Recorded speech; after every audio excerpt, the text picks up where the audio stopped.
जी के जीएस के 15 क्वेश्चंस लाया हूँ आपके लिए, और ये 15 क्वेश्चंस आज आपके हैं पॉलिटी से रिलेटेड। ठीक है, तो 15 क्वेश्चंस में से जितना स्कोर आपका बनता है लास्ट में कमेंट बॉक्स में ज़रूर बताना आप लोगों को, और यही आपका एक तरीके से टेस्ट भी होगा। तो आप देखिए कि आपकी प्रिपरेशन कैसी है और कितने क्वेश्चंस आप यहाँ पर कर पाते हैं सोल्व। देखिए पहला क्वेश्चन है, हम अपनी क्लास स्टार्ट कर देते हैं, लेकिन चैनल को सब्सक्राइब जरूर कर लेना भाई। पहला क्वेश्चन है, स्वतंत्र भारत में राज्यसभा की पहली बैठक किस वर्ष हुई थी, ये आपको बताना है। 1950, 1952, 1953 या 1954। तो बताना आपको राज्यसभा की पहली बैठक। देखिए अगर यहाँ पर आप लोग चुनते हैं ऑप्शन नंबर बी, बिल्कुल करेक्ट हो जाएगा आपका। 1952 में ही हुई थी राज्यसभा की पहली बैठक। ठीक है, चलिए अब अगला क्वेश्चन देखो। अगला क्वेश्चन कहता है, निम्नलिखित में से किस संशोधन के द्वारा 6 से 14 साल के जो बच्चे हैं उनको निःशुल्क और अनिवार्य शिक्षा को मौलिक अधिकार बनाया गया था। ठीक है, तो यहाँ पर एक मौलिक अधिकार बना था, कौन सा बना था कि 6 से 14 साल के जितने भी बच्चे होंगे उनको निःशुल्क और अनिवार्य शिक्षा देना एक मौलिक अधिकार बनाया गया था ये। तो यहाँ पर कौन सा संशोधन हुआ था, तो ये हुआ था भाई ऑप्शन नंबर डी हो जाएगा, 86वां संशोधन हुआ था, उसके बाद से मौलिक अधिकार बन गया था। अगला क्वेश्चन देखो। अगला कहता है क्वेश्चन, अंडमान और निकोबार द्वीप समूह किस उच्च न्यायालय के अधिकार क्षेत्र में आते हैं। देखिए ये है आपका लगभग भारत।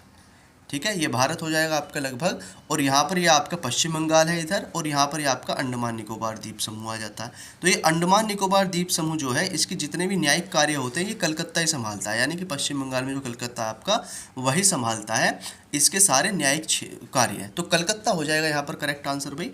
कलकत्ता अगर आपने चुना है तो कलकत्ता यहाँ पर करेक्ट आंसर है। अब अगला क्वेश्चन देख लो। अगला है, इसको काट देते हैं। भारत के वित्त आयोग का गठन कौन करता है, ये आपको बताना है। वित्त आयोग का गठन कौन करता है, राष्ट्रपति, संसद, प्रधानमंत्री या अध्यक्ष, बताएंगे। अध्यक्ष कौन सा, वित्त आयोग का अध्यक्ष। तो कौन करता है वित्त आयोग का गठन, ये यहाँ पर आपसे पूछा गया है भाई। तो यहाँ पर भी ऑप्शन नंबर ए ही हो जाएगा आपका। ठीक है, ऑप्शन नंबर ए यहाँ पर करेक्ट हो जाएगा, राष्ट्रपति करता है। ठीक है, याद रखेंगे। अगला देख लेंगे अब क्वेश्चन नंबर 5वें पर हम पहुँच चुके हैं। निम्नलिखित में से किस संस्थान को बदलने के लिए नीति आयोग का गठन किया गया। देखिए नीति आयोग जो है आपका ये किसके जगह पर आया था, ये आपको बताना है बेसिकली यहाँ पर। ठीक है, नीति आयोग किसके स्थान पर आया था, तो नीति आयोग आया था भाई योजना आयोग के स्थान पर, ये आप सभी को पता होगा, और ऑप्शन नंबर सी यहाँ पर करेक्ट हो जाएगा। ठीक है, ऑप्शन नंबर सी ही आप लोगों ने चुना होगा। अब अगला क्वेश्चन देख लो, क्वेश्चन नंबर 6, यूपीएससी, जो यूपीएससी है आपका, यूपीएससी के अध्यक्ष और अन्य सदस्य जो हैं वो किसके द्वारा नियुक्त होते हैं, ये आपको बताना है। ठीक है ना, किसके द्वारा नियुक्त किए जाते हैं यूपीएससी के अध्यक्ष और अन्य सदस्य जो होते हैं। तो यहाँ पर देखिए ऑप्शन नंबर सी अगर आप चुनते हैं तो बिल्कुल करेक्ट है, भारत के राष्ट्रपति ही करते हैं इनको नियुक्त। ठीक है, याद रखेंगे, UPSC union public service commission. चलिए सी हो गया यहाँ पर। अब अगला क्वेश्चन देखते हैं, क्वेश्चन नंबर 7वां है, स्वतंत्र आधुनिक भारत के इतिहास में पहले गैर कांग्रेसी प्रधानमंत्री कौन थे। गैर कांग्रेसी यानी कि जो कांग्रेस से अलग पार्टी के थे वो कौन थे प्रधानमंत्री स्वतंत्र आधुनिक भारत के इतिहास में। तो मोरारजी देसाई, चरण सिंह, गुलजारी लाल नंदा या विश्वनाथ प्रताप सिंह, क्या यहाँ पर हो जाएगा करेक्ट, ये आपको बताना है। देखिए अगर आप चुनते हैं ऑप्शन नंबर ए तो ए ही यहाँ पर करेक्ट हो जाएगा, मोरारजी देसाई थे पहले गैर कांग्रेसी प्रधानमंत्री भारत के। ठीक है, चलिए अब अगला क्वेश्चन देखते हैं, क्वेश्चन नंबर 8वां। भारत की केंद्र सरकार की प्रथम महिला मंत्री आपको बतानी है। ठीक है ना, पहली केंद्रीय मंत्री कौन थी महिलाओं में।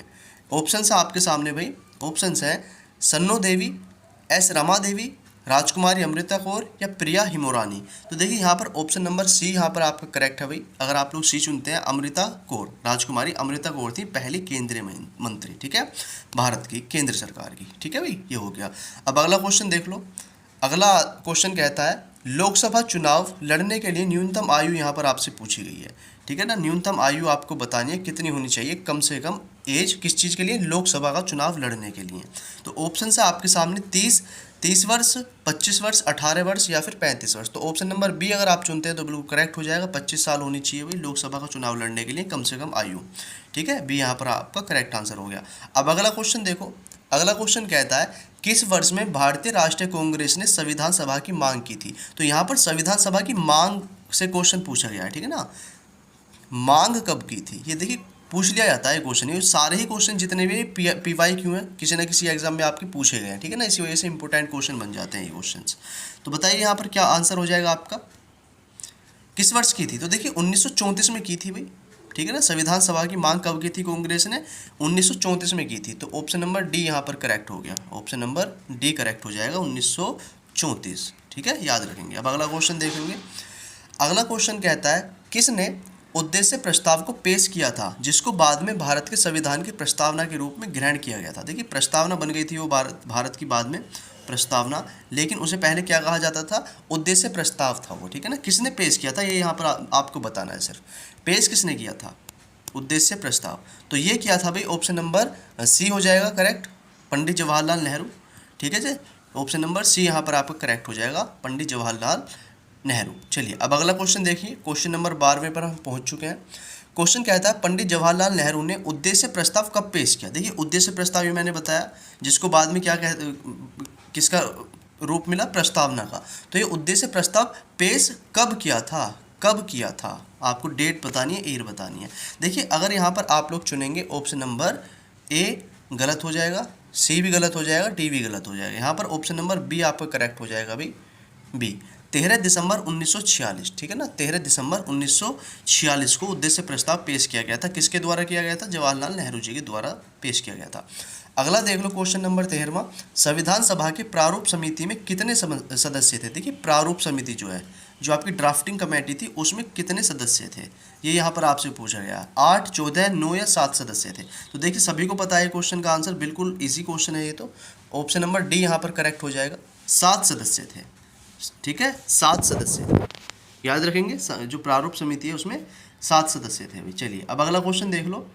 अगला क्वेश्चन है संविधान सभा की पहली बैठक कब हुई थी? ठीक है, पहली बैठक कब हुई थी संविधान सभा की? ये क्वेश्चन इंपॉर्टेंट बनेगा, किसी न किसी एग्जाम में जरूर पूछ लिया जाएगा आपका ये।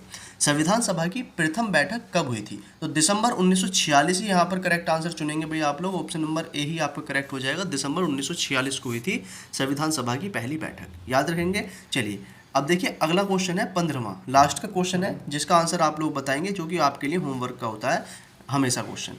1946 में किसे भारतीय संविधान सभा का अस्थायी अध्यक्ष बनाया गया था? तो बेसिकली यहाँ पर आपको बताना संविधान सभा का अस्थायी अध्यक्ष, देखिए स्थायी नहीं, अस्थायी अध्यक्ष। ऑप्शन है सरोजिनी नायडू, डॉक्टर सच्चिदानंद सिन्हा, एस सुब्रमण्यम अय्यर या फिर सचिंद्र सान्याल। बताएंगे तो होमवर्क के कमेंट में आंसर देंगे इसका, और ये भी बताएंगे कि आपने स्कोर कितना किया है। ठीक है ना, 15 में से आपने कितना स्कोर किया है ये भी आप मुझे बताएंगे, और यहाँ से आपको पता भी चलेगा कि आपकी प्रिपरेशन किस लेवल पर चल रही है भाई। ठीक है, तो आंसर जरूर देना भाई कमेंट में इस क्वेश्चन का, और अपना स्कोर भी बताना है आप लोगों को। देखिए क्लास को शेयर कर दीजिए, शेयर जरूर कर दिया करो इसको, क्लास को। अगर आपको अच्छी लगी है तो चैनल को सब्सक्राइब जरूर कर लेना भाई। नोट्स आपको मिल जाएंगे, व्हाट्सएप कर देना इस नंबर पर, अगर आपको जीएस के किसी भी कोई भी नोट चाहिए हैंड रिटन, वो भी ठीक है, बहुत ही कम प्राइस में आपको मिल जाएंगे। आप यहाँ पर मुझे व्हाट्सएप कर सकते हैं इस नंबर पर। चैनल सब्सक्राइब कर लेना भाई, टेलीग्राम और इंस्टाग्राम पर भी जरूर मुझे फॉलो कर लेना, वहाँ पर आपको काफ़ी चीज़ें मिलती रहेंगी। मिलते हैं अगली क्लास में, थैंक यू, बाय।